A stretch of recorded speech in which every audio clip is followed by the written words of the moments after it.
हरि हरि जय श्री राधे राधे। आइए परम मंगलमय परात्पर अखिलेश्वर अकारण कर्मावर वाले जगदीश्वर जगताधार जगत नियंता जगत पालक जगत रक्षक वृंदावन की गलियों में विचरण करने वाले भुवन मोहन श्याम सुंदर और उनकी ही आराधनीय शक्ति रास राजेश्वरी राजराजेश्वरी त्रिपुर सुंदरी श्री राधा रानी और भगवान का शब्द रूपी विग्रह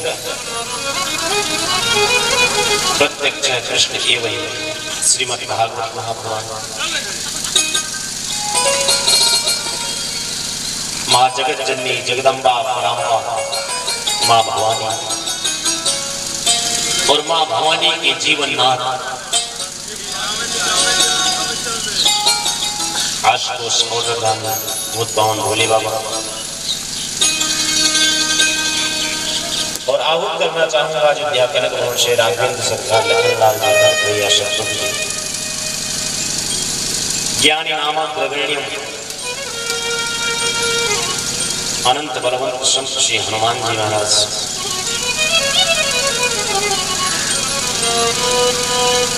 और यहाँ पर आवाई समस्त देवी देवता विद्वत वरेण्य आचार्य और दूर दूर से पधारे हुए श्रोता सरस्वती माताएं बहनें और एक एक कर कहां तक कहा जाए जहां तक क्या आकाशवाणी पहुंच रही है। सनातन धर्म के समस्त देवालय पुस्तकालय नदियां कोटि सह जगत को तत्व प्रदत्त नमत्व करते हैं। आइए आज की इस पावन भगवती गंगा में हम लोग डुबकी लगाए। आज तृतीय दिवस की द्वितीय बेला और जो भी भक्तगण अभी तक कथा पंडाल में नहीं उपस्थित हो पाए उनसे भी मेरा निवेदन अनुरोध है, आग्रह है कि आप सभी लोग अविलंब अति शीघ्र कथा पंडाल में पधारें और दिव्य कथा श्रवण कर अपने जीवन को लाभान्वित करें। क्योंकि प्यारे कहा गया कि ऐसा अवसर जब बिहारी जी की विशेष कृपा हुआ करती है तभी हमारे आपके जीवन में ऐसा सो अवसर बनता है। तो आप सभी लोग इसका लाभ अवश्य लें। जैसा कि बड़े ही परिश्रम के साथ बड़ी सुंदर व्यवस्था की गई यहाँ पर आप लोगों के बैठने के लिए। स्वर्गीय भूपेंद्र प्रताप सिंह चैरिटेबल ट्रस्ट के तत्वाधान में दिव्य जन कल्याण हेतु सार्वजनिक श्रीमद् भागवत महापुराण महोत्सव में आप सभी का स्वागत है, अभिनंदन। आप सभी लोग पधारे। आइए दो बार भगवान नाम संकीर्तन, उसके बाद कथा में प्रवेश। श्री राधे राधे राधे गोविंद राधे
देखिए दो गंगा है, चर्चा की थी, एक भागीरथी गंगा, एक भगवती,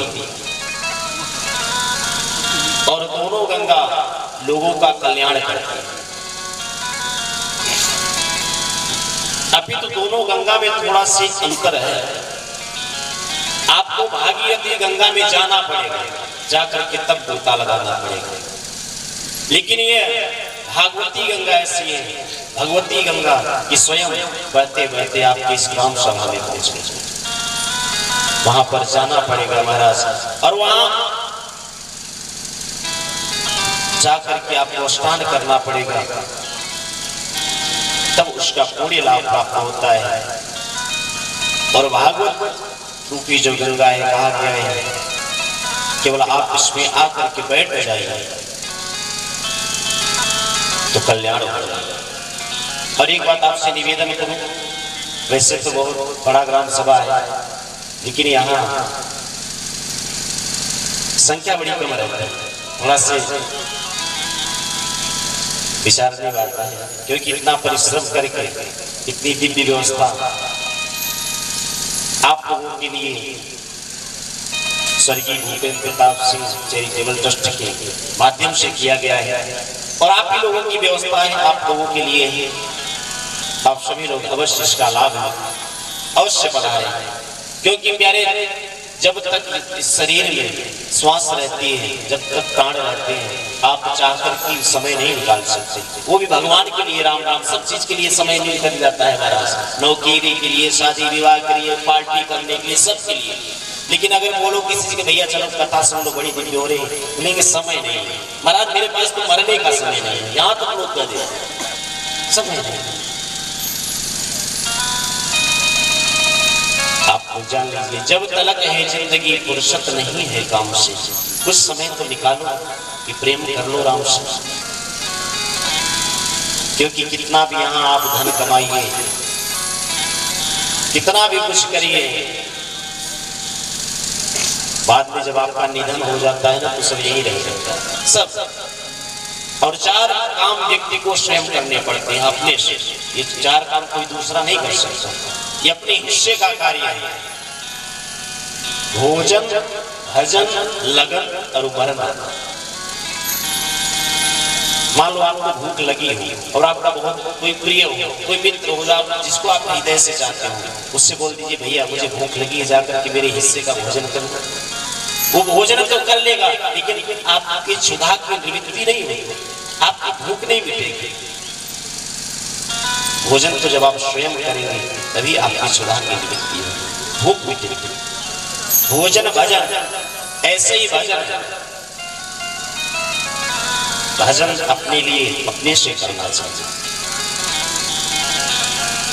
और लगन विवाह, अच्छा मान लो कोई फौज में हो और उसके विवाह की तिथि निश्चित हो जाए कि 30 तारीख को विवाह होना है और 28 तारीख को अचानक होना जाए कि आपको आना है, लड़ाई छिड़ गई है और आप अपने किसी मित्र से किसी से कह दीजिए भैया मेरे हिस्से का विवाह आप कर लेना और जब मैं आऊंगा तो पत्नी मुझको दे देना। पहली बात तो तैयार नहीं होगा और मान लो तैयार हो भी गया महाराज तो विवाह कर लेगा तो फिर पत्नी देने वाला नहीं, ये तो स्वयं ही करना पड़ेगा। भोजन भजन लगन और मरना। मैं हमेशा कहा करता हूँ ये भागवत की कथा मृत्यु को महोत्सव बनाती है महाराज, हमें मरना कैसे चाहिए ये सिखाती है भागवत कथा। और वो मरना, मान लो आपकी मृत्यु आ गई हो, आप किसी से बहुत प्रेम करते हो, अगाध अपने प्राणों से ज्यादा उससे प्रेम करते हो और आप उसकी मृत्यु आ जाए तो आपसे बोले भैया मेरे हिस्से का आप मर लो मैं जीवित रहूं, ऐसा संभव नहीं। 4 काम तो स्वयं करने पड़ते हैं कि भोजन भजन लगन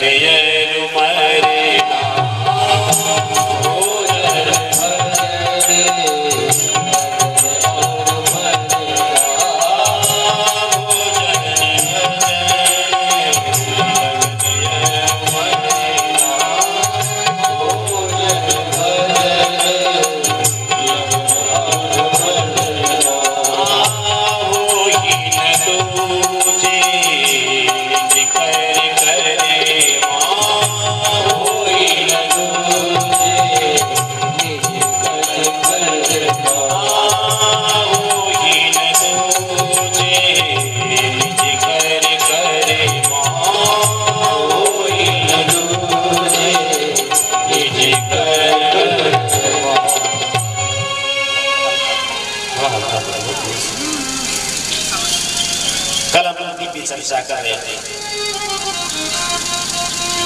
महाभारत और परीक्षित जी महाराज के जन्म तक की कथा का साक्षात्कार हम लोग किए थे कि परीक्षित जी महाराज राजा बन गए और पांडव स्वर्गारोहण किए। राजा बनने के बाद परीक्षित जी के मन में एक दिन बैठे थे, विचार आया कि चल कर देखें अपनी राज्य की व्यवस्था को कि किस प्रकार से संचालित हो रही, सब व्यवस्थित है कि नहीं।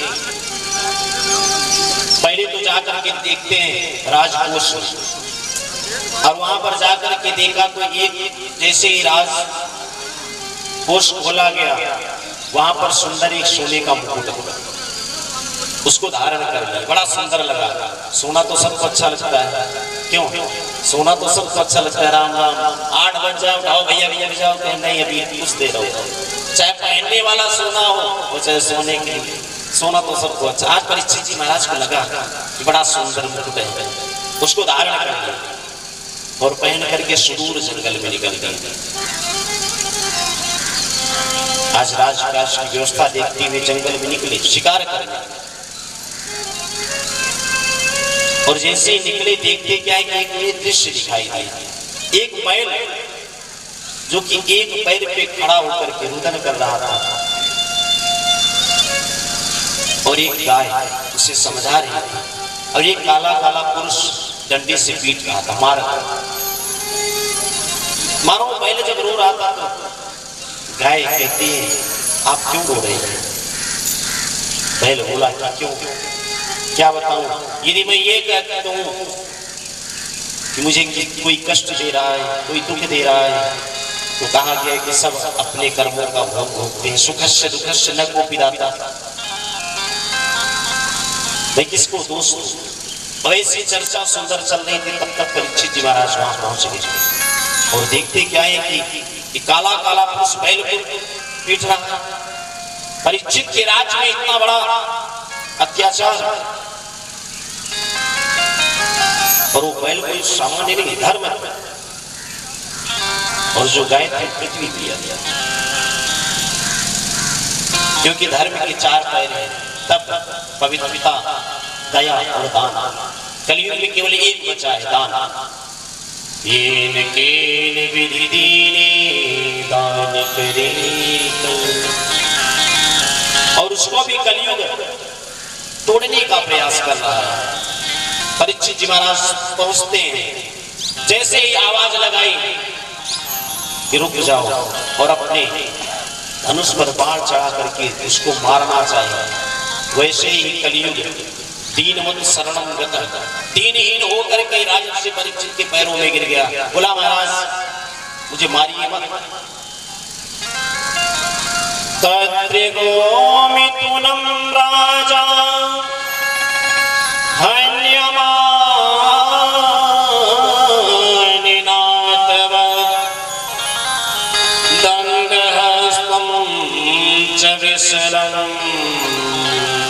ददृशे नृपिलाक्षरम् लक्षयेत तत्रापि त्वामतेषु सरासनम्। परीक्षित जी महाराज कहते हैं तुम कौन हो? बोला महाराज मैं कलयुग हूँ। बोला कि तुम्हारा मेरे राज्य में काम नहीं, तुम यहाँ से बाहर चले जाओ, दूर चले जाओ। अब कलयुग जिधर देखता उधर परीक्षित जी महाराज धनुष बाण लिए खड़े दिखाई देते। परीक्षित बोला कलयुग बोला महाराज आए कहाँ? जिधर मैं प्रयास करता हूँ, जिधर देखता हूँ, जिधर जाने का प्रयत्न करता हूँ, उधर आप दिखाई देते हैं धनुष बाण में। आप ही बता दीजिए मैं जाऊँ कहाँ कहाँ रहूँ? परीक्षित जी महाराज चार स्थान दे देते हैं कलयुग को। जानिए कि कलयुग रहता कहाँ है, उस बात को आप जानते हैं। चार जगह पे कलयुग विद्यमान रहता है, आप जान लीजिए। द्यूतं पारं स्त्रियशूनां यत्रा धर्मश्चतुर्विधम्। चार जगह पर आपको मैं पहचान बता रहा हूं। दूतम जहां पर जुआ खेला, जहां पर सट्टेबाजी होती है, वहां पे मूर्तिमान कलयुग विराजमान होता है। देखिए जुए में कितनी गड़बड़ी होती है, कितना लोग झूठ बोलते हैं। और कहा गया कि जुआ बहुत बहुत गलत कार्य है, ये किसी का नहीं होता, पांडवों का नहीं हुआ, इसलिए जुआ नहीं खेलना चाहिए। यदि कहीं भी जुआ हो रहा समझिए यहाँ पर इसमें सामान्य लोग नहीं, साक्षात कलयुग के स्वरूप ही जहाँ पर जुआ खेला, पानों जहाँ पर शराब किया जाता है। देखिए जब लोग पी लेते हैं तो कैसी स्थिति हो जाती है, उन्हें पता नहीं चलता कि नाली में गिर रहे हैं कि गड्ढे में गिर रहे हैं, लोग क्या कहेंगे, कोई फर्क नहीं। द्यूतं पानम कलयुग सवार हो जाता है। जैसे ही देखिए लोग जब मदिरा पान कर लेते हैं तो अपने भान को, अपने शरीर की भान को भूल जाते हैं, क्या भूल गए क्या नहीं, सब मान सम्मान भूल जाते हैं। अरे लोगों की स्थिति तो ऐसे। एक बार एक व्यक्ति था, शराब पी करके जैसे ही पहुंचा घर नहीं पहुंच पाया, गली में गिर गया। गली में गिरा, उसके पकड़ में पूंछ आ गई, वहां गाय बाई जाती, गाय की पूंछ आई। बोला अरे प्रतिदिन तो मेरी मैया दो चोटी बांधती थी, आज एक ही चोटी बांधी। फिर जैसे चेतन हुआ जाकर टूटा, देखा श्री राम राम ये तो गाय, होश नहीं रहता लोगों। द्यूतं पानम स्त्रिय, और जहां पर वेश्यावृत्ति होती है वहां पर मूर्तिमान कलयुग विराजमान होता है। और जहां पर पशुओं का वध होता है, जहां हत्या की जाती है पशुओं को, चार जगह। अब कलयुग ने देखा कि राम राम आपने स्थान तो दे दिया महाराज, लेकिन चारों स्थान एकदम बेकार, एकदम गंदे। अब मैं रहूं तो कैसे रहूं भाई? कम से कम घर में एक आध गेस्ट रूम तो होना चाहिए, है कि नहीं? हाँ, अंदर चाहे जैसे रहे, लेकिन गेस्ट रूम खूब सुंदर सजाते हैं। तो एक तो गेस्ट रूम होना चाहिए गेस्टों के लिए। कलयुग बोला महाराज कम से कम एक सुंदर कमरा दे दीजिए जहां पर हम रह सके, अपने रिश्तेदारों को रख सके, एक तो सुंदर होना चाहिए। और कलयुग कहता है कि देखो महाराज मेरे अंदर एक गुण है, तो मेरे अंदर एक गुण है तो कम से कम एक कमरा तो सुंदर होना चाहिए। कहा गया कि जो फल लोग सतयुग में तपस्या करके नहीं प्राप्त कर पाते, यत् फलं नास्ति तपसान योगेन समाधिना तत्फलं लभते सम्यक् कलौ केशव कीर्तिना। जो तपस्या से नहीं प्राप्त होता, जो योगी लोग योग साधना करते हैं उससे नहीं प्राप्त होता, वो अनायासेन बहुत ही जल्दी केवल कीर्तन से प्राप्त हो जाता है, प्रसन्न हो जाते हैं परमात्मा। कलियुग की विशेषता है। तत्फलं लभते सम्यक् कलौ केशव कीर्तना। कीर्तन की इतनी बड़ी महिमा है। अब तुलसीदास जी भी बड़ी प्यारी बात करते हैं कि आप 3 घंटा पूजा नहीं कर सकते, कोई बात नहीं, गंगा स्नान नहीं कर सकते, कोई बात नहीं, तुम एक काम करो कि कलियुग केवल नामे आधारा, कलियुग केवल नामे आधारा, कलियुग केवल नामे आधारा, कलियुग केवल नामे आधारा। सुमिरि सुमिरि तेरे ही पारा, सुमिरि सुमिरि तेरे ही पारा, कलियुग केवल नामे आधारा, कलियुग केवल नामे आधारा। सुमिरि सुमिरि तेरे ही पारा, सुमिरि सुमिरि तेरे ही पारा। कुछ नहीं कर सकते, केवल आप कीर्तन करिए। और इतना ही नहीं, कलियुग की एक सबसे बड़ी विशेषता है। कहा गया है कि कलि कर एक पुनीत प्रतापा और मानस पुण्य हो नहीं पापा।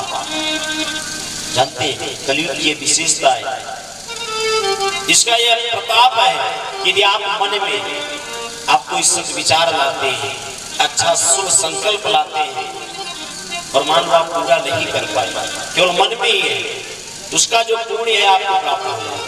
कलि कर एक पुनीत प्रतापा मानस पुण्य, मन में आप पुण्य विचार लाएंगे उसका फल तो मिल जाएगा और हो ही नहीं पापा। यदि कोई गलत विचार लाते हैं कि कल फला व्यक्ति को मैं मारूंगा, तो उसका दोष आपको नहीं लगेगा जब तक आप कार्यान्वित नहीं करेंगे, उसको क्रिया में परिवर्तित नहीं करेंगे, तब तक ये कलियुग की विशेषता। और इसी गुण पर आज